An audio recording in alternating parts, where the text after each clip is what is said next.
আর আল্লাহ পাক রব্বুল আলামিন বলে দিয়েছেন, ওমা খালাকতুল জিন্না ওয়াল ইনসা ইল্লা লিয়াবুদুন।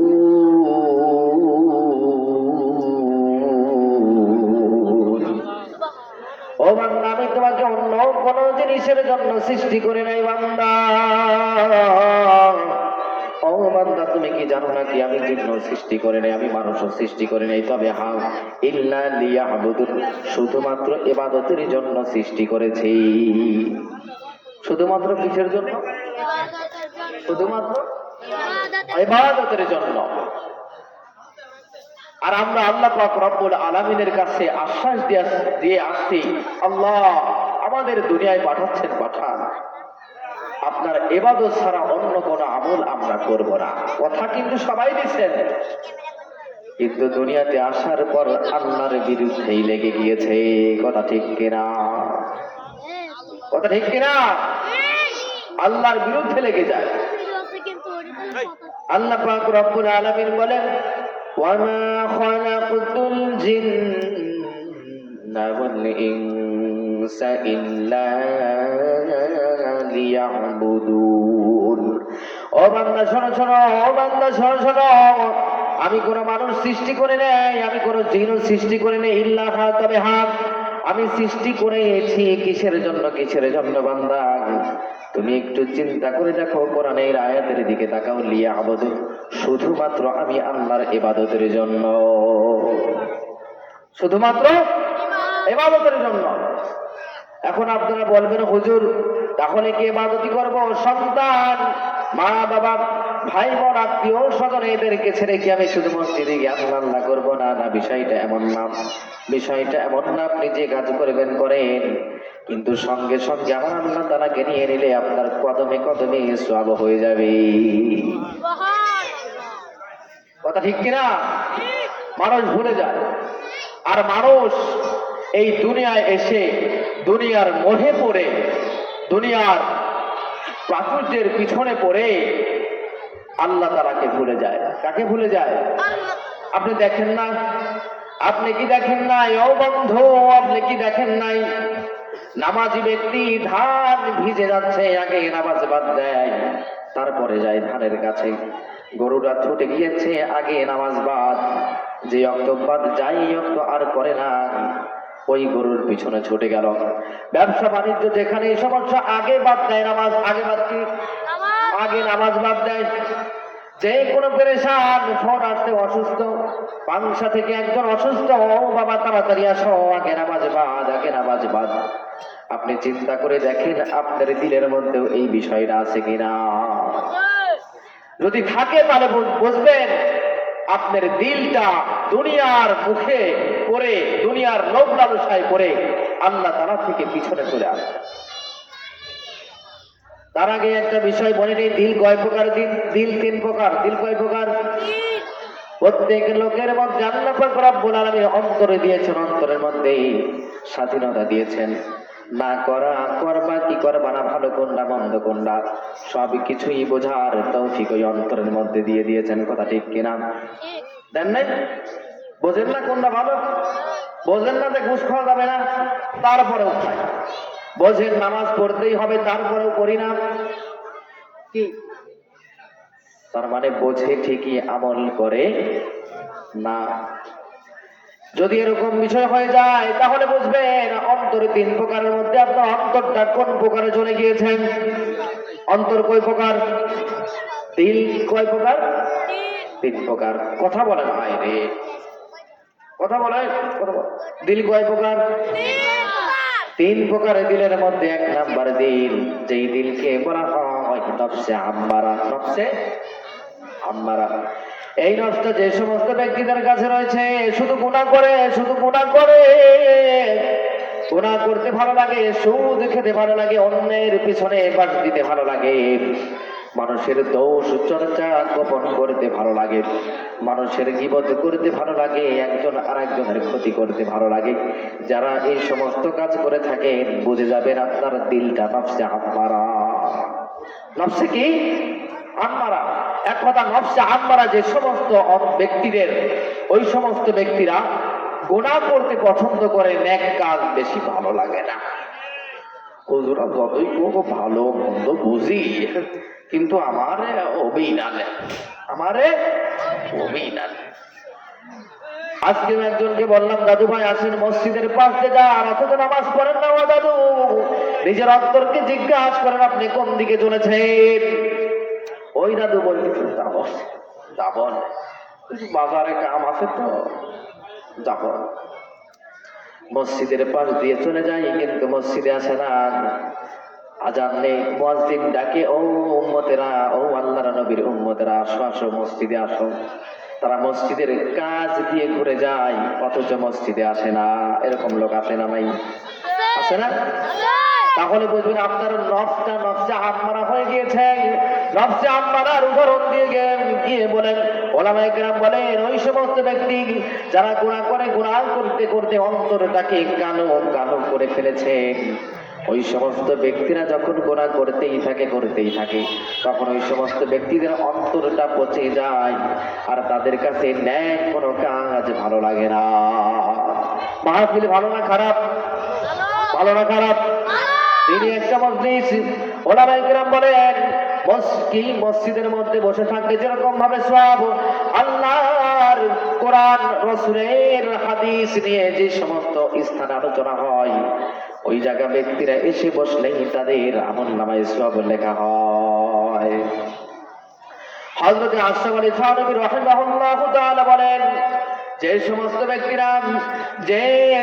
ব্যক্তিরা একটা মাহফিলের প্যান্ডেলে এসে বসবে, 12 বছর নফল ইবাদত করে যে সওয়াব পাবে, তাদের আমলনামায় তার থেকেও বেশি সওয়াব লিখে দেওয়া হয়। তাহলে এখন আপনারাই বলেন, মাহফিল ভালো না খারাপ? ভালো। মাহফিল ভালো না? ভালো। ভালো। এই মাহফিলের উদ্দেশ্য করে অনেকজনের কাছে গিয়েছি, ও দাদু ভাই, তৌফিক থাকলে আসবেন, তৌফিক না থাকলে শরীক হবেন না। আর যদি আপনার তৌফিক থাকে, 5 হোক 10 হোক আপনি দিয়ে শরীক থাকবেন। একজন ব্যক্তি মুখের উপরে ঠাস করে বলে দিল, হুজুর আমি মাহফিলে টাকা দিই না, অন্য জায়গা দিই। তাহলে নফস কি? নফসে আম্মারা। চেহারা দেখলেই দেখা যায়, হায় হায়, অন্য বাংলাদেশ ছাড়া অন্য কোন স্থানে গিয়ে যদি ইন্তেকাল করে, ন্যাংটা করে দেখবে মুসলমান নাকি হিন্দু। চেহারা দেখে বোঝা যায় না ব্যক্তি মুসলমান নাকি হিন্দু। আমাদের হাবাসপুরে একজন ব্যক্তি ইন্তেকাল করলেন, মুসলমানরা সবাই কাফন দাফনের ব্যবস্থা করলেন। ইমাম সাহেব বলতেছে, ও ব্যক্তিরা শোনো শোনো, দাঁড়াও, আগেই জানাজার জন্য নিয়ে যাইও না, মসজিদের খাটিয়ার উপর উঠাইও না, আগে ন্যাংটা করে দেখে না ও মুসলমান নাকি হিন্দু। আসসালামু আলাইকুম সাহেব দিতে লজ্জা লাগে, মুসলমান কি হিন্দু আপনি পরিচয় দেন আগে। আসসালামু আলাইকুম সাহেব দিতে লজ্জা লাগে, মুসলমান কি হিন্দু আপনি পরিচয় দেন আগে। কথা ঠিক কিনা? মুসলমান না হিন্দু বোঝার কোন এই নেই, ডাইরেক্ট বলে দেয়, হুজুর মাহফিলে আমি টাকা দিই না। নফসে আম্মারা। আল্লাহ পাক রব্বুল আলামিন বলে দিয়েছেন, ওই নফসে আম্মারার দলেরা, তোদের সাথে আমি আল্লাহর কোনো সম্পর্ক থাকবে না। কিয়ামতের দিন তোরা জান্নাতের থেকে হাজার হাজার কোটি কোটি লক্ষ লক্ষ গুণ মাইল দূর দিয়ে জাহান্নামে চলে যাবি। আমি আল্লাহর আওয়াজ কিরান, আমি আল্লাহর দিদারের অংশ তোরা কোনোদিন পাবি না। নাউযুবিল্লাহ। কি ধর? দ্বিতীয় নাম্বার নফসে লাওয়ামা। নফসে কি? অন্তর। নিজের অন্তরকে তিনি, প্রত্যেক মানুষের নিজের অন্তরের 3 অবস্থান। 1 নম্বরে চলে গিয়েছে নফসে আম্মারা, 2 নম্বর নফসে লাওয়ামা। নফসে লাওয়ামা ওই সমস্ত ব্যক্তিদের অন্তরকে বলা হয় যারা গুনাহ করে, গুনাহ করার পর আবার আফসোস করে, হাই করলাম কি, হাই মাহফিলের জন্য হুজুর টাকা দিয়েছিল, হাই দেবও না ভালো কথা, তারপরেও ভালো ব্যবহার করে আমি খারাপ ব্যবহার করে দিয়েছি, হায় আমি তো হুজুরের সাথে ভালো ব্যবহার করতে পারলাম না। হুজুরের সাথে খারাপ ব্যবহার করলাম, মানে আমি কেমন যেন আল্লাহর নবীর সাথে খারাপ ব্যবহার করলাম। এই আফসোসটার নাম হলো নফসে লাওয়ামা। তার মানে গুনাহ করবেন, অপরাধ করবেন, সাথে সাথে অন্তরে আফসোস আসে, করলাম কি, আমার দ্বারা এই কাজটা হইল, আমি কোনো সময় ভাবেও নেই আমার দ্বারা এই কাজটা পাবো।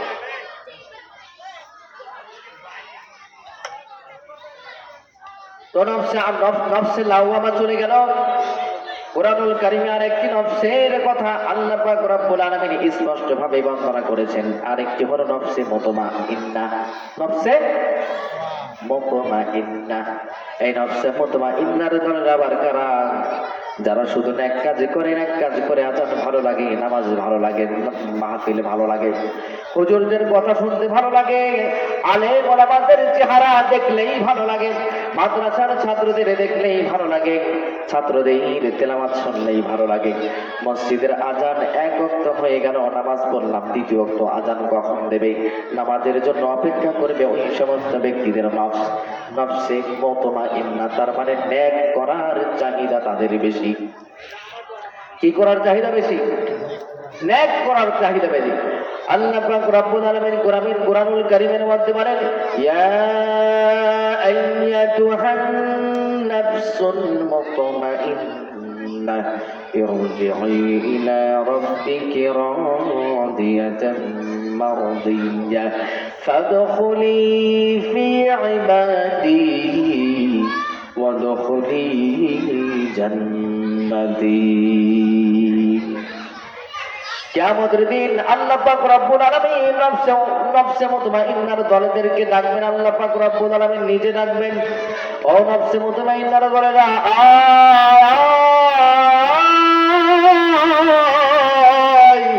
আমি আল্লাহর জান্নাতের মধ্যে প্রবেশ করো। নফসে মুতমাইন্নার দলেরা, আর কোনদিন কোনো কষ্ট তোমাদের পাকড়াও করতে পারবে না, আর কোনদিন কোনো দুঃখ তোমাদের ধরতে পারবে না, আর কোনদিন কোনো অভাব তোমাদেরকে ধরতে পারবে না। ও নফসে মুতমাইন্নার দলেরা, আসো আসো, নেক কাজ করেছো, পাশের বাড়ি থেকে খোঁজা দিয়েছে, আয় হায় এতকাল ধরেই নামাজ পড়লি, কি পাইলি? তাবলীগে গেলি, কি পাইলি? ফুরফুরাইতে বারবার রাত, কি পাইলি? খোঁজা মারে। আল্লাহ পাক রব্বুল আলামিন বলে, ও বান্দা, আসো আসো, জান্নাতের মধ্যে প্রবেশ কর। আর কোনদিন কোন বান্দা তোকে খোঁচা মারা কথা বলতে পারবে না। ও মা, তুমি পর্দা করেছো, আসো আসো আসো আসো, তোমার অন্য বান্ধবীরা তোমাকে খোঁচা দিয়েছে, আয় হায় কত সুন্দর ভাবে আমরা নায়িকার মতো চলি, আর তুই কিরকম ভাবে বস্তা গায়ে দিয়ে হাঁটাহাঁটি করিস, নিজের সৌন্দর্য কাউকে তুই দেখাস না। আল্লাহ পাক রব্বুল আলামিন বলবে, বান্ধবীরা তোমাদের কোনো সময় খোঁচা মারতে পারবে না। ও মা, ও নফসে মুতমাইন্নার দল, তোমরা জান্নাতের প্রবেশ করো, আর কোনোদিন তোমাদের কেউ কোনো সময় কটূক্তি কথা বলতে পারবে না। নফসে মুতমাইন্না, তার মানে আপনার দিলটা কিভাবে আপনি নফসে মুতমাইন্নায় পরিণত করবেন, এই দিকে আপনি মনোযোগ দেন। নফসে মুতমাইন্নার দলেরা কোনো সময় একটা সেকেন্ড অপচয় করে না, নষ্ট করে না, নিজের সময়টা সর্ব অবস্থায় আল্লাহ তাআলার সন্তুষ্টির জন্য তারা কাজে লেগে দেয়, কাজে লাগায় দেয়, একটা সেকেন্ড অতিবাহিত করে না। একজন আল্লাহর ওলির ঘটনা বলি, আল্লাহর ওলি প্রতিদিন রুটি খায় শাক সবজি দিয়ে, নামাজ পড়ে, রোজা রাখে, প্রত্যেকটি ইবাদত করে, আর সর্ব অবস্থায় আল্লাহ তাআলার জিকির করে। এবার একদিন খাদেমকে বলতেছে, ও খাদেম, আমি রুটি আর তরকারি খাবো না, আমার রুটিগুলো পানির সাথে মিশাইয়া গুলাইয়া দাও, আমি চুমুক দিয়ে খাবো। কেমনে খাবো? চুমুক দিয়ে খাবো। এবার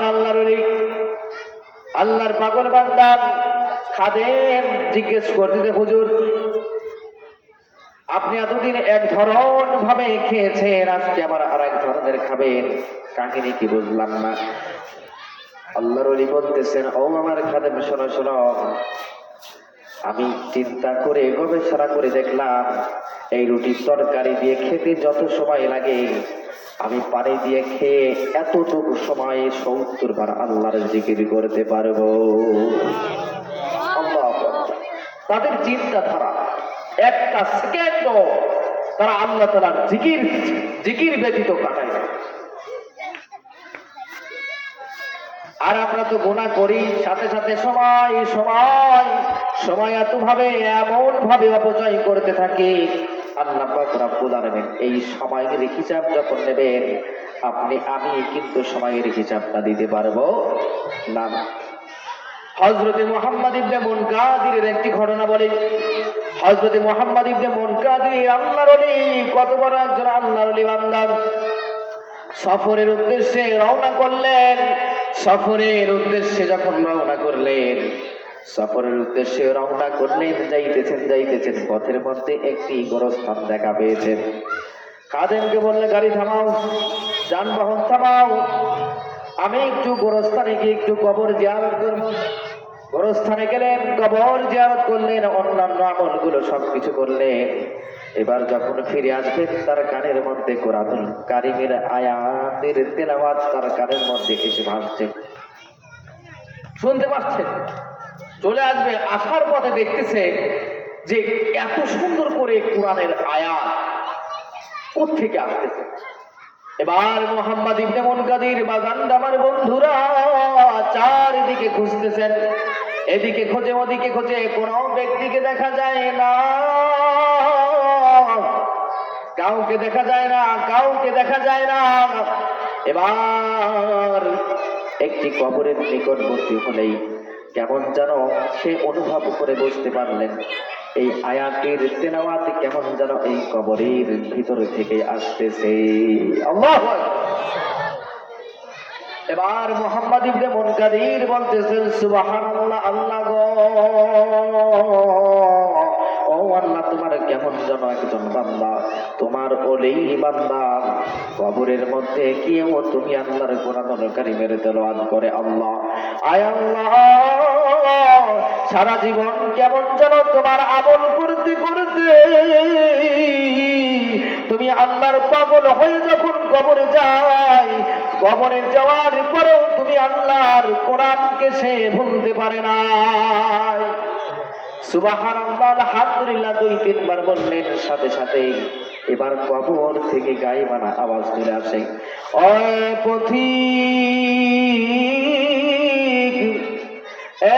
পথিক, আমি তোমাকে চিনি না, আমি তোমাকে জানিও না। এই পথিক, তুমি শোনো, পথিক তুমি জেনে রাখো, ৩০ বছরে ৬,০০০ বার কোরআনের খতম আমি এই কবরের মধ্যে শুয়ে শুয়ে তেলাওয়াত করে দিয়েছি। কয় হাজার বার? ৬,০০০ বার। ৩০ বছরে ৬,০০০ বার কোরআনের খতম তিনি দিয়েছেন। এবার বলতেছেন, ও পথিক, শোনো শোনো শোনো, আমি ৬,০০০ বার কোরআনুল কারীমের খতম দিলাম। ও পথিক, শোনো শোনো, আমি এই ৬,০০০ বার কোরআনুল কারীম খতম দেওয়ার কারণে আল্লাহ পাক রব্বুল আলামিন যতটুকু সওয়াব দিয়েছেন, এই সওয়াবখানা আমি তোমাকে দিয়ে দিলাম। বিনিময়ে তুমি তোমার সুবহানাল্লাহ বলার সওয়াবটুকু আমাকে দিয়ে দাও। কি বলতেছেন? যে আমি কবরের মধ্যে ৬,০০০ বার কোরআনের খতম দিলাম, আর আপনি যে কবরের সামনে এসে ২-১ বার সুবহানাল্লাহ বললেন, এই সুবহানাল্লাহ বলার যতটুকু সওয়াব পাইলেন, এই সুবহানাল্লাহর সওয়াবটুকু আপনি আমাকে দিয়ে দেন। আর কবরে শুয়ে যে আমি ৩০,০০০ বার কোরআনের খতমের দিলাম, কোরআনের খতম দিলাম, এর পুরা সওয়াব আমি আপনাকে দান করে দিলাম। কি জন্য? কাহিনী আছে না? আরে সুবহানাল্লাহ সওয়াব বেশি না, এক খতমের সওয়াব বেশি, সে ৩০,০০০ খতমের সওয়াব দিয়ে দেয়। তাহলে কারণ আছে না? আমার বন্ধুরা, অন্য কোনো কারণ না, কারণ শুধু একটাই, কারণ এই কবরে যেই ব্যক্তি চলে যাবে তার আমলনামায় আর কোনো সওয়াব লেখা হবে না। দুনিয়ার মধ্যে দুনিয়া মাজরাতুল আখিরাত, দুনিয়া হলো আখিরাত কামাই করার ক্ষেত, শস্য ফসলাদি। আপনি যা কামাই করবেন এই দুনিয়া থেকেই কামাই করে নিয়ে যেতে হবে। কবরে গিয়ে জাহান্নামের ফেরেশতাদের পেটন খেয়া যতই আল্লাহকে ডাকো, আমলনামায় এক বিন্দু সওয়াব লেখা হবে না। আমার বন্ধুরা, আমার বাজানগণ, আপনাদের উদ্দেশ্যে একটা কথা, একটা পরামর্শ আমি দিয়ে যাবো গো বাজান। বন্ধু, কত সময় আপনি নষ্ট করেছেন, নিজের দিলের দিকে তাকায়া দেখেন। আমার বন্ধুরা, কত সময় আপনি অপচয় করে দিয়েছেন, কত সময় আপনি হেলাই খেলাই কেটে দিয়েছেন দুনিয়ার পিছনে পড়ে গিয়ে, দুনিয়ার লোভ লালসাই করে। আপনি কত সম্পদের কামাই করার পর আপনার অন্তরের মধ্যে এতটুকু চিন্তা ভাবনা এখনো আসে নাই যে আমি এত সময় যে অতিবাহিত করলাম, কিন্তু তারপরেও আমি আল্লাহর প্রেমে পাগল হব আর কবে? সম্পদ কামাই করতে করতে করতে করতে অসংখ্য সময়, অসংখ্য সম্পদ আপনি কামাই করেছেন, এত সম্পদ আপনি কামাই করেছেন, 14 পুরুষ আপনি খেয়ে বসে, তারপরেও শেষ করতে পারবেন না। তারপরেও কি কোনো ব্যক্তি কোনো সময় বলে আমার আর সম্পদ লাগবে না? কোনো সময় কয় যে আমার আর লাগবে না? কয় না, কয় আরো, কয় আরো। 10 পাখি জমি কেনার পর আবার বলে আরো 20 পাখি দরকার। 2 তলা বিল্ডিং করার পর আবার বলে আমার আরো 40 পাখি দরকার ছিল। 20 তলা বিল্ডিং করার পরে আবার বলছে যে 40 তলা বিল্ডিং করার দরকার। জমি কেনার পর আরো জমি, এই টাকা কামাই করার পরে আরো টাকা, সম্পদ কামাই করার পরে আরো সম্পদ। আল্লাহ পাক রব্বুল আলামিন কুরআনুল কারীমের মধ্যে বলেন, আল্লাহ পাক রব্বুল আলামিন কত সুন্দর করে বলেন, এই বান্দা, এই বান্দা, সম্পদ কামাই করতে করতে যতই সম্পদ কামাই করিস না কেন, ওই কবরের সাক্ষাৎ যতদিন পর্যন্ত তুই বান্দা পাবি না, ততদিন পর্যন্ত সম্পদের পিছনে তুই সারা জীবন করেই থাকবি। যেই সমস্ত ব্যক্তিরা বলে আরো আরো আরো টাকা, আরো সম্পদ, আরো অবাক, আরো তমক, আরো তমক, আজরাইলের সাক্ষাৎ না পাওয়া পর্যন্ত এই সমস্ত ব্যক্তিরা আর কোনোদিনও ক্ষান্ত হবে না। আমার আল্লাহ পাক রব্বুল আলামিন কুরআনুল কারীমের মধ্যে স্পষ্ট ভাবে বলে দিয়েছেন, আত্তা যুরতুমুল মাকাবির কাল্লা সাওফা তা'লামুন সুম্মা কাল্লা সাওফা তা'লামুন। এ বান্দা, এ বান্দা, যত সময় পর্যন্ত কবরের সাক্ষাৎ পাবি না, তত সময় পর্যন্ত ধন সম্পদের পিছন থেকে তুই হাঁটবি না। আর বান্দা, তুই অবশ্যই অবশ্যই ভেবে নিস না এটা মিথ্যা কথা, কারণ সুম্মা সুম্মা কাল্লা সাওফা তা'লামুন, অবশ্যই অবশ্যই তুমি জানবা, অবশ্যই অবশ্যই তুমি বুঝতে পারবা, অবশ্যই অবশ্যই তুমি বুঝতে পারবাই। কোন ব্যক্তি বলেন যে হুজুররা ওই কবরের ভয় এমনি দেয়, কিছুই না, কবরে তো ধুমো দেখি নে। অনেক নজির আছে, অনেক নজির আছে। বরিশালের একটি ঘটনা, বড় বরিশালের একটি ঘটনা। কিছু কিছু ব্যক্তি যখন জানাজার ব্যক্তিকে, মাইয়াতকে জানাজার নামাজে পড়ানোর পর যখন কবরের মধ্যে রেখে দিয়ে আসতেন, সবাই চলে আসতেন, সবাই চলে আসছেন। কিছু কিছু ব্যক্তি গোরস্থানের আশপাশে নিজের যাবতীয় কাজকর্ম করতেছেন। হুট করে দেখি কবর থেকে ধোঁয়া বের হওয়া শুরু হয়ে গেছে। ধোঁয়া, স্পর্শ ধোঁয়া। আল্লাহ পাক রব্বুল আলামিন দেখায় না, দেখায় না, আবার ছাড়েও না, ছাড়েও না। মাঝে মধ্যে দেখায় দেয়। অনেক নজির আছে, পাকিস্তানে অনেকগুলো নজির রয়েছে, তুরস্কের মধ্যে অনেকগুলো নজির রয়েছে। আল্লাহ পাক রব্বুল আলামিন ছাড়ে না, ছাড়ে না, ছাড় দেয়, ছাড় দেয়, কিন্তু কখনো ওই বান্দাকে ছেড়ে দেয় না। কথা ঠিক কিনা? ছেড়ে দেয়। তো মুহাম্মদ ইবনে মুনকাদির বান্দার কবরটা জিয়ারত করে চলে আসতেছেন, আর যতটুকু আমল করতেন তার থেকেও আরো বেশি বেশি আমল করা শুরু করে দিলেন। কেননা একটা সেকেন্ড যদি অতিবাহিত হয়ে যায় ওই কবরে কেমন যেন আমার অভাব শুরু হয়ে যাবে। জান্নাতি বান্দারা বলবে, আয় আল্লাহ, ওই দুনিয়ার মধ্যে আরেকবার সুবহানাল্লাহ কেন আমি বললাম না রে আল্লাহ, তুমি আল্লাহকে আমি আরেকবার কি জন্য ডাক দিলাম না রে আল্লাহ। আয় আল্লাহ, এই কবরে এসে এত নাজ নিয়ামত আমি জান্নাতি হিসেবে পেয়ে গিয়েছি, আমি যদি আরেকবার সুবহানাল্লাহ বলতাম তাহলে আরো কতই না নিয়ামত পেয়ে যেতাম। আফসোস করবে। আমার আল্লাহ পাক রব্বুল আলামিন বলেন, ওয়াত্তাকু ইয়াওমান লা তাজজি নাফসুন আন নাফসিন শাইয়্যা ওয়া লা ইউকবালু মিনহা আদলুন ওয়া লা ইয়ানফাউহা শাফাআতুন ওয়া লাহুম ইউনসারুন। এই বান্দারা ওই দিনকে ভয় কর, ওই দিনকে ভয় কর যেই দিন কোন সুপারিশ কাজে আসবে না, যেই দিন কোন প্রতিদান গ্রহণ করা হবে না, যেই দিন কোন ব্যক্তি তোর জন্য সুপারিশ করতে পারবে না। এই ব্যক্তি আমার লোক, ছেড়ে দাও ফেরেশতা, ও ফেরেশতা এই নাও 50,000 টাকা আমাকে ছেড়ে দাও, ও ফেরেশতা 50,000 যদি না হয় 2 লক্ষ টাকা দিচ্ছি ফেরেশতা, ও ফেরেশতা আমাকে ছেড়ে দাও, আমাকে ছেড়ে দাও। কোন সুপারিশ হবে না, কোন প্রতিদান গ্রহণ করা হবে না। অন্য কোন ব্যক্তি যে সাহায্য করবে, কোন ব্যক্তি আপনার সাহায্য কোনো সময়ই করতে পারবে না। কথা ঠিক কিনা?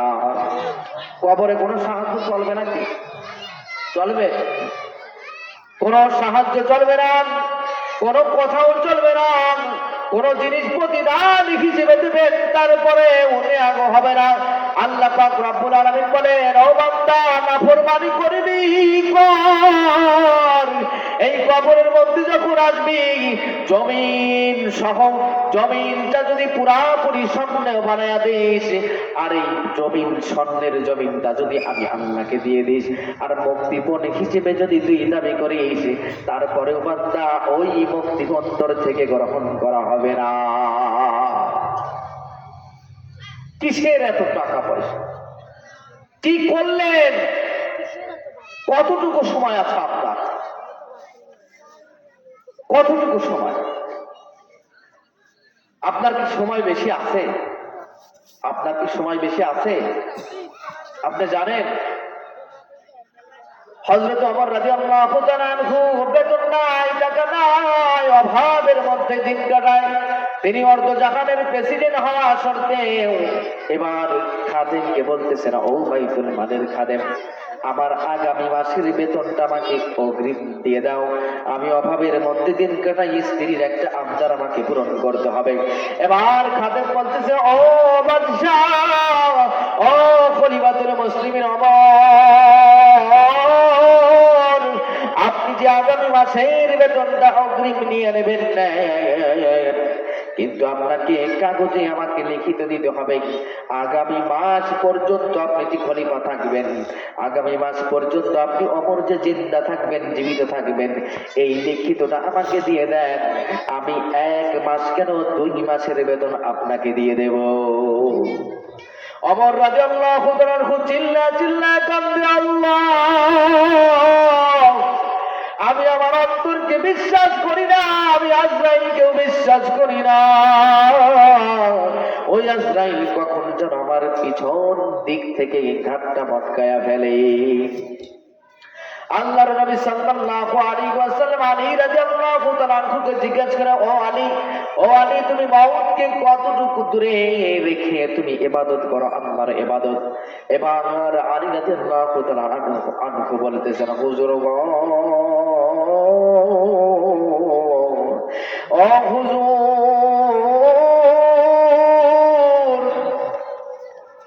আসর আসরের নামাজটা যখন আমি পড়ি, ওযু করি, নামাজ পড়ি, আসরের নামাজটা যখন শেষ হয়ে যায়, আমি এই ভয়ে থাকি আজরাইল আমাকে মাগরিবের নামাজ পড়ার সুযোগটা আমাকে দেয় নাকি।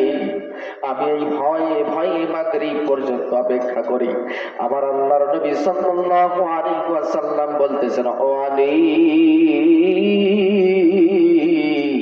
তুমি তো বহুত বড় ভুল করছো রে আলী। ও আলী, মৃত্যু তো এত দূর না, এত দূর না, মৃত্যু তো এত দূর না, মৌত তো এত দূর না, আজরাইল তো এত দূরে না।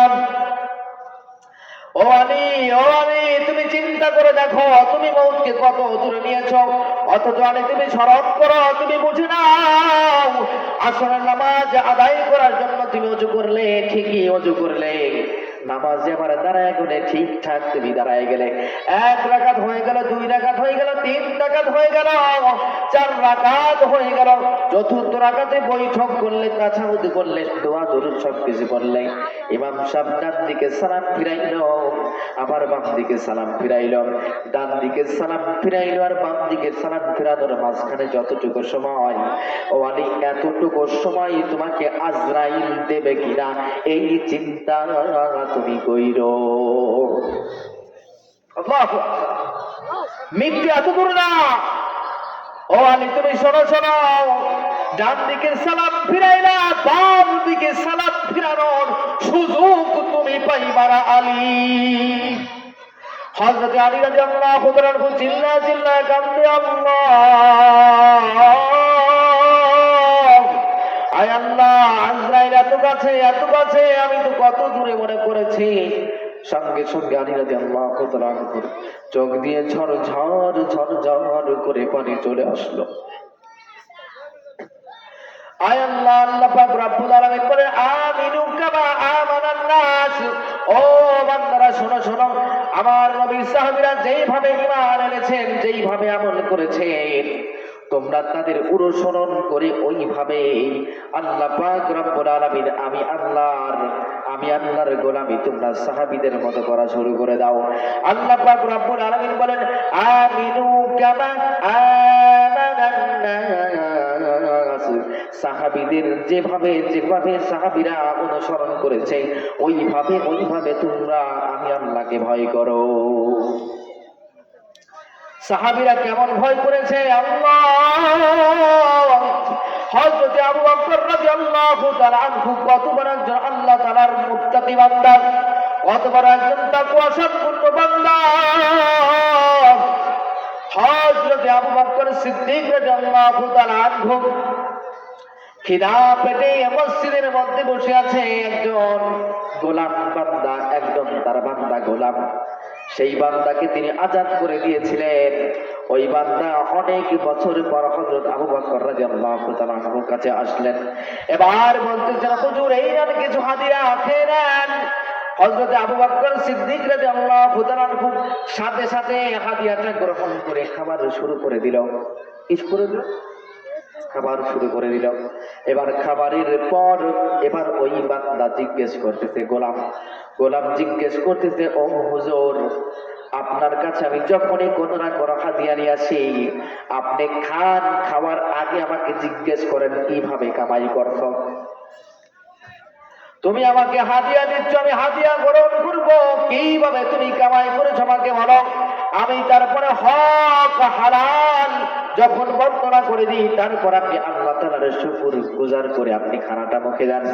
ও হুজুর, আজকে এমন কি হয়ে গেল, আপনি খানাটা ডাইরেক্টলি মুখের মধ্যে নিলেন, আর আমাকে তো জিজ্ঞেস করলেন না আমি কিভাবে খানাটা কামাই করেছি, রোজগার করেছি। এবার আবু বকর রাদিয়াল্লাহু তাআলা বললেন, ও বান্দা, ও আমার গোলাম মুসলমান বান্দা, শোনো শোনো, বড় বড়, আমি যা বারবার তোমাকে জিজ্ঞেস করি ঠিকই, এইবার আমি জিজ্ঞেস করতে ভুলে গিয়েছি। তুমি আমাকে তাড়াতাড়ি বলো কিভাবে তুমি এই খাবারটা ইনকাম করেছো। এবার ওই গোলাম বান্দা বলতেছে, ও খলিফাতুল মুসলিমিন আবু বকর সিদ্দিক রাদিয়াল্লাহু তাআলা আনহু, শুনে নেন, আমি যখন কাফের ছিলাম, আমি যখন বেঈমান ছিলাম তখন আমি কুফরি কালাম দিয়ে একজন ব্যক্তিকে তাবিজ করেছিলাম, ওই তাবিজে তার উপকার হয়েছিল, আর ওই উপকারীর প্রতিদান সে আজকে দিয়েছে। আর আমি ওই হাদিয়াটুকু আপনার কাছে দিয়ে দিলাম, আর আপনি সঙ্গে সঙ্গে খাবারটা গ্রহণ করে গালের মধ্যে দিয়ে দিলেন। খাবারটা হারাম ছিল। হযরত আবু বকর রাদিয়াল্লাহু তাআলা আনহু চিল্লায়ে বলে, আল্লাহ, ও বান্দা, কুফরি কালাম দিয়ে যে খাবার তুমি ইনকাম করেছো ওই খাবার তো ডাইরেক্টলি হারাম। আই বান্দা, আয়ের গোলাম, তুমি তোমাকে হারাম খাওয়াইয়া দিলে বান্দা। ও গোলাম, তুমি আমার মধ্যে, আমার শরীরের মধ্যে হারাম ঢুকিয়ে দিয়েছ। সঙ্গে সঙ্গে এই কথা বলে আঙ্গুলটা গালের মধ্যে দেয়, ওয়াক করে বমি করার চেষ্টা করে, বারবার বমি করার চেষ্টা করে, কোনো সময় বমি হয় না, আবার চেষ্টা করে, আবার হয় না। পেটে খিদা ছিল, অল্প খিদা, অল্প কিছু খানা খেয়েছে, বমি যতই চেষ্টা করে বমি করার, তারপরে বমি হয় না। এবার সাহাবীরা জিজ্ঞেস করতেছে, ও হুজুর, সামান্য খানা পেটের মধ্যে গিয়েছে, অল্প সময়ের মধ্যেই খাবারটা শেষ হয়ে যাবে। আবু বকর রাদিয়াল্লাহু তাআলা ধমক দিয়ে বললেন, এই সাহাবীরা, খানাটা অল্প থাকবে, থাকুক রে। এই খাবারটা সামান্য পরিমাণের খাবার হলেও এক বিন্দু রক্ত যদি এই খাবারের কারণে আমার শরীরে হয়ে যায়, তাহলে আমি আবু বকর সিদ্দিক রাদিয়াল্লাহু তাআলা আনহু নবীর সুপারিশ করার কারণেও জান্নাতে যেতে পারবো না। এবার সাহাবীরা পরামর্শ দেয়, ও হুজুর, পানি খান, পেট ভরে পানি খান, তারপরে বমি করেন, দেখবেন আল্লাহ পাক রব্বুল আলামিন আহসান করে দেবে। সঙ্গে সঙ্গে খাবারটা বমি করে বের করার পরে বলতেছেন, আলহামদুলিল্লাহ, পবিত্র ওই আল্লাহ, যে আল্লাহ আমার শরীর থেকে হারাম অংশটুকু বের করে দিয়েছে। সাহাবীদের অনুসরণ করার দরকার আছে কিনা? আছে, আছে নাকি?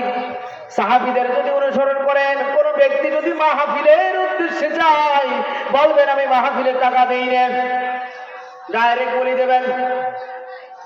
বলবেন, হুজুর, আমি মাহফিলের টাকা দেই না, মমতাজ আসবে, মমতাজে টাকা দেব, আয়ব বাচ্চা আসবে, আয়ব বাচ্চুর টাকা দেব, অন্য যে কোনো কাজ করবেন আমি টাকা দেব, কিন্তু কোরআনের মাহফিল হবে তারপর আমি টাকা দিতে পারবো না।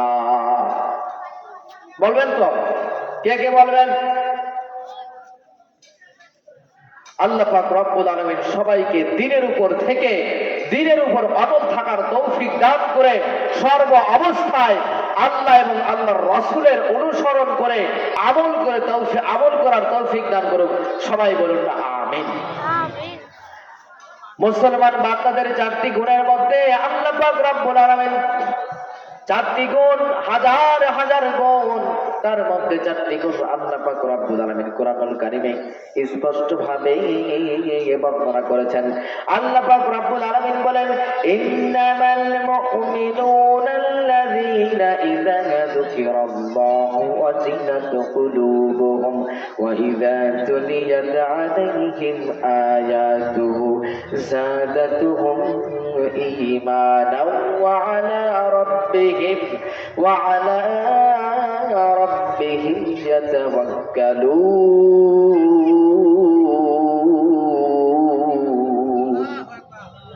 আল্লাহ পাক রব্বুল আলামিন বলে, মুমিন তো তারা, মুমিন তো এই সমস্ত ব্যক্তিরা কুরআনুল কারীমের আয়াত যখন তাদের সামনে তেলাওয়াত করা হয়, তাদের অন্তরখানা সঙ্গে সঙ্গে আল্লাহ পাক রব্বুল আলামিনের ভয়ে ভীতু সন্তুষ্ট হয়ে যায়।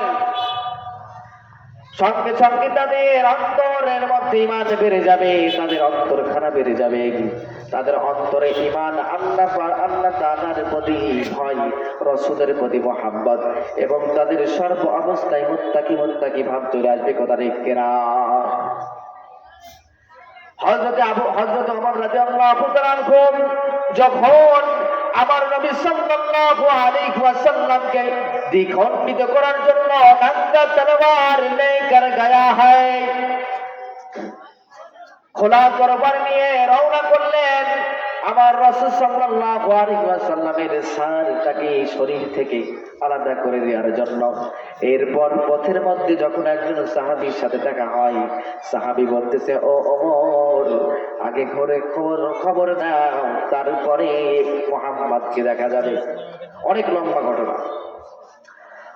হযরত ওমর রাদিয়াল্লাহু তাআলা আনহু বলতেছেন, কেন, কি সমস্যা? বলতেছেন, আপনার বোন এবং আপনার ভগ্নিপতি তারা দুইজনে আল্লাহ তাআলার প্রতি ঈমান এনেছেন, ওই মুহাম্মাদের উপর ঈমান এনেছেন, এবং সর্ব অবস্থায় আল্লাহ তাআলার সন্তুষ্টি করার জন্য যে আমল করা দরকার, ওই আমল তারা সর্ব অবস্থায় করার জন্য ব্যস্ত রয়েছেন। হযরত ওমর রাদিয়াল্লাহু তাআলা আনহু বের হয়ে গেলেন, আগে নিজের বোন এবং ভগ্নিপতিদের সাইজ করে আছেন। হযরত ওমর রাদিয়াল্লাহু তাআলা আনহু যখন তার নিজের বোনকে মারধর করলেন, নিজের ভগ্নিপতিকে মারধর করলেন, ও বাজার, নিজের বোন, ওমরের বোন, নিজের বোন যখন বলতেছেন, এই ওমর তুমি শোনো শোনো, ওমর তুমি শোনো শোনো, আমাদেরকে মারতে মারতে যদি হত্যাও করে ফেলো, আমরা দিনের জন্য শহীদ হবে, তারপরে ওই মুহাম্মাদের কালিমা ছাড়ব না। এই মুহাম্মাদের ঈমান, এই মুহাম্মাদের উপর থেকে ঈমান আমরা উঠাবো না। ওমর তুমি মারতে মারতে আমাদের যদি শহীদ করে ফেলো, তারপরেও আমরা কষ্টিমকালে ওই কোরআন ছাড়ব না। হযরত ওমর রাদিয়াল্লাহু তাআলা আনহু বোনের কথা শুনে একটু ভয় পেয়ে গেলেন। কি এমন কোরআন, কি হয়েছে এই কোরআনের মধ্যে? এই কোরআন আবার কোত্থেকে গেল? ওমর রাদিয়াল্লাহু তাআলা আনহু বলতেছেন, আমাকে শোনাও দেখি কোরআনের মধ্যে কি আছে, কি আছে আমাকে শোনাও। এবার বোন বলতেছে, ও ওমর, আগে ওযু করে আসো, ওযু করার পর তোমার সামনে কোরআন তেলাওয়াত করা হবে। ওমর রাদিয়াল্লাহু তাআলা আনহু ওযু করে এসে যখন বসলেন, কোরআনের পাতা হাতে নিলেন, তার বোন পড়ে পড়ে শোনায়। কুরআনুল কারীমের এত সুন্দর কথা আল্লাহ পাক রব্বুল আলামিন কোরআনের মধ্যে এমন মধুর কণ্ঠ, এত মধুর অবস্থায় নাজিল করেছেন। আবার মুহাম্মদ সাল্লাল্লাহু আলাইহি ওয়াসাল্লাম বিশ্বনবী যখন কোরআন তেলাওয়াত করেন, কাফের বেঈমানরা মানে না, কিন্তু না শুনেও যায় না। হযরত ওমর রাদিয়াল্লাহু তাআলা কুরআনুল কারীমের আয়াত শোনার পর এবার মনটা, দিলটা নরম করে মুহাম্মদ সাল্লাল্লাহু আলাইহি ওয়াসাল্লামের দিকে চলে যায়। এবার যাওয়ার পর অন্যান্য সাহাবীরা বলতেছেন, হুজুর, ওমর আসছে আপনাকে হত্যা করার জন্য। ও হুজুর, এই ওমরকে আমরা, আপনি অনুমতি দেন, আমরা নিজেরা সবাই মিলে ওমরকে হত্যা করে ফেলবো। আমার নবী বলেন, ও সাহাবীরা শান্ত হও, দেখি আমার আল্লাহ পাক রব্বুল আলামিন ওমরকে যেই জন্য নিয়ে আসছেন, আমি যা ভাবছি মিলিয়ে দেখবো তা ঠিক হয় কিনা। এবার হযরত ওমর রাদিয়াল্লাহু তাআলা আস্তে আস্তে আগায়, আস্তে আস্তে আগায়। আমার রাসূল সাল্লাল্লাহু আলাইহি ওয়াসাল্লাম বলতেছেন, ও ওমর, খয়ের তো হায়, ভালো তো আছো নাকি? কি অবস্থা? ওমর, এই নাও আমার হাত, কাটো আমার মাথা, জিতে যাও তোমরা কাফের বেঈমানরা, জিতে যাও। আমার নবী হাতটা দিলেন ঠিকই, কিন্তু ওমরের হাত থেকে তরবার পড়ে গেল। সঙ্গে সঙ্গে আমার নবীর হাতে হাত দিলেন এবং বলতেছেন, ও হুজুর, আপনি আপনার মধুর কালামটা আমাকে পড়াইয়া দেন, লা ইলাহা ইল্লাল্লাহু মুহাম্মাদুর রাসূলুল্লাহ সাল্লাল্লাহু আলাইহি ওয়াসাল্লাম। এই কোরআনের মধ্যে মজা আছে কিনা? নাই? আছে কিনা? এই কোরআনের মধ্যে মজা যদি নাই থাকতো, আবু জাহেল, উতবা, শাইবা তারা পলায়া পলায়া ওই কুরআনুল কারীমের আয়াত তেলাওয়াত শুনতো না, কোন সময় তারা শুনতো না। তারা এই কোরআনকে বিরোধিতা করার জন্য যা যা করার দরকার সবকিছুই কিন্তু করেছেন।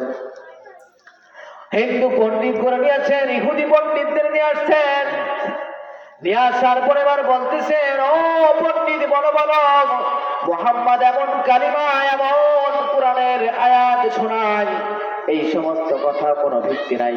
ও পণ্ডিত, তুমি একটু নিজে থেকে মুহাম্মদকে বোঝাও। এবার মুহাম্মদ সাল্লাল্লাহু আলাইহি ওয়াসাল্লাম ওই পণ্ডিতকে হাতে পেয়ে গেলেন। পণ্ডিতের সাথে সাথে জিজ্ঞেস করা হয়, ও পণ্ডিত, আমার আল্লাহ পাক রব্বুল আলামিন কুরআনুল কারীমের মধ্যে চ্যালেঞ্জ দিয়েছেন, ও দুনিয়ার মানুষেরা তোমরা শোনো, এই কুরআনুল কারীমের মতো একটা আয়াত, একটা কথা তোমরা যদি বানাতে পারো তাহলে মুহাম্মদকে তোমাদেরকে গ্রহণ করতে হবে না। এবার পণ্ডিতরা হাজার হাজার পণ্ডিতরা আসে আবার ফিরে যায়, আবার আসে আবার একজন ফিরে যায়। ওই জামানার সব থেকে বড় পণ্ডিত এসে বলতেছেন, ও মুহাম্মদ, কি বলো, তোমার সাথে সাথে আমিও কবিতা বানাতে পারি। আমার নবী বললেন, ইন্না আ'তাইনাকাল কাউসার ফাসাল্লি লিরাব্বিকা ওয়ানহার ইন্না শানিআকা হুয়াল আবতার। আমার নবী যখন প্রথমেই বললেন ইন্না আ'তাইনাকাল কাউসার, সঙ্গে সঙ্গে পণ্ডিত বলে দিয়েছেন, লাইসা হাযা কালামুল বাশার। ও মুহাম্মদ, এটা অন্য কোনো কালাম না, এটা কোনো মানুষের কালাম না। তুমি এক আয়াত বলেছো ঠিকই, আমি তার সাথে আর একটা আয়াত বানাইলাম, কিন্তু এই আয়াতের অর্থ হলো লাইসা কালামুল বাশার, এটা কোনো মানুষের বানানো কালাম হতে পারে না। এই জন্য আমার ভাইদেরকে বলবো, পর্দার মা বোনদেরকে বলবো, ও মা, নিজের সময়টা নষ্ট করবেন না, নিজের মূল সময়টা, নিজের দামি মূল্যবান সময়টা আপনি নষ্ট করবেন না।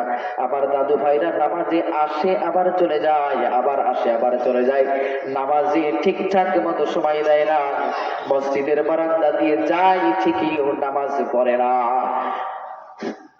রাস্তার পাশে মসজিদ, কয়েক মিনিট সময় লাগবে, নামাজ পড়ে না, নামাজের জন্য আসে ঠিকই নামাজ আদায় করে না।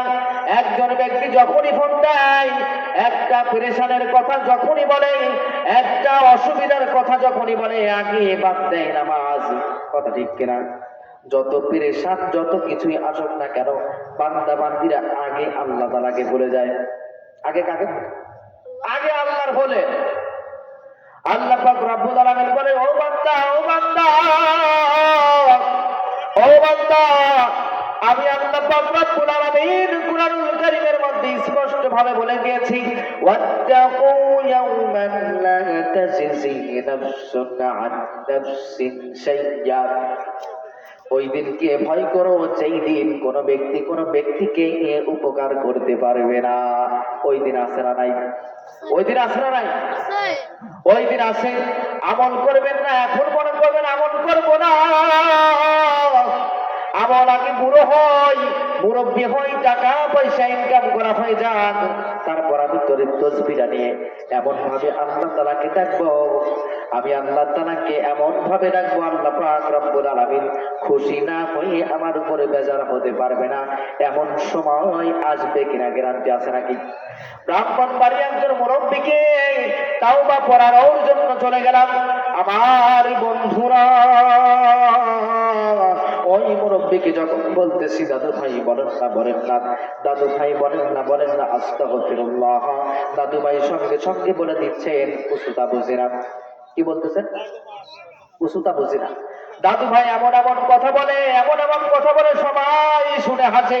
তার ছেলে হাসে, তার মেয়েরা হাসে, তার বেটার বউরা হাসে, তার স্ত্রীও হাসে, নাতি পোলাপানাও হাসে। কিন্তু যখনই বলা হয় দাদু ভাই বলেন তো দেখি আস্তাগফিরুল্লাহ, তখন বলতেছে, ও হুজুর উসুতা বুঝি না। ও দাদু কেমন আছেন? ভালো আছি, চলে না। ও দাদু খেয়েছেন? হ্যাঁ খাইছি, বেশি কিছু যায় না। দাদু ভাই ছেলে সন্তান কয়জন? এতজন ছেলে, এতজন মেয়ে, সব পথে যখনই বলা হয় দাদু ভাই বলেন তো আস্তাগফিরুল্লাহ, দাদু বলতেছে, ও হুজুর উসুতা বুঝি না। আবার যখন অন্য হুজুরকে বললাম, হুজুর আপনি বলেন, একটু জোরে জোরে বলেন। হুজুর বলতেছেন, ও দাদু ভাই বলেন, আস্তাগফিরুল্লাহ রাব্বি মিন কুল্লি যামবিন ওয়া আতুবু। ওই সব ব্যক্তি সঙ্গে সঙ্গে কান পেতে শোনে আর বলে, ও হুজুর আমি কিছুটা বুঝি না। এবার বলতেছেন, ও দাদু ভাই বলেন দেখি, লা ইলাহা। আবার বলতেছেন, ও হুজুর বারবার কি বলেন? সব কথাই তো বুঝি, মাঝে মাঝে এমন কথা বলেন আমি কিছুই বুঝি না। আল্লাহ পাক রব্বুল আলামিন কুরআনুল কারীমের মধ্যে বলে দিয়েছেন, খাতামাল্লাহু আলা কুলুবিহিম ওয়া আলা সামঈহিম ওয়া আলা আবসারিহিম গিশাওয়া ওয়া লাহুম আযাবুন আযীম। আল্লাহ পাক রব্বুল আলামিন ওই দাদুবার অন্তরে কানে চোখে মোহর মারিয়ে দিয়েছেন। ও বান্দা, সারা জীবন গুনাহ করবা, মৃত্যু আগে যে কালিমা পড়বা, আমার আল্লাহ পাক রব্বুল আলামিন কানে মুখে দিলে মোহর মেরে দেবে। এই জন্য আমার দাদু ভাইদের বলো, দাদা দাদি নানা নানি যারা যেখানে আছো, সর্ব অবস্থায় আল্লাহ তাআলাকে চিন্তা করো। আমার আল্লাহ তোমাকে দেখতেছেন, আমার আল্লাহ তোমাকে দেখতেছেন। অন্যের হক মারবা কেউ দেখে নাকি? দেখে, আল্লাহ দেখে। আল্লাহ পাক রব্বুল আলামিন আমাদের প্রত্যেককে হক কাজ, মাহফিলের মতো কাজ, নামাজ পড়ার মতো কাজ, যে সমস্ত হককারী কাজ রয়েছে উলামায়ে কেরামের পরামর্শ অনুযায়ী সর্ব অবস্থায় আমল করার তৌফিক দান করুক। সবাই জোরে জোরে বলুন না আমিন।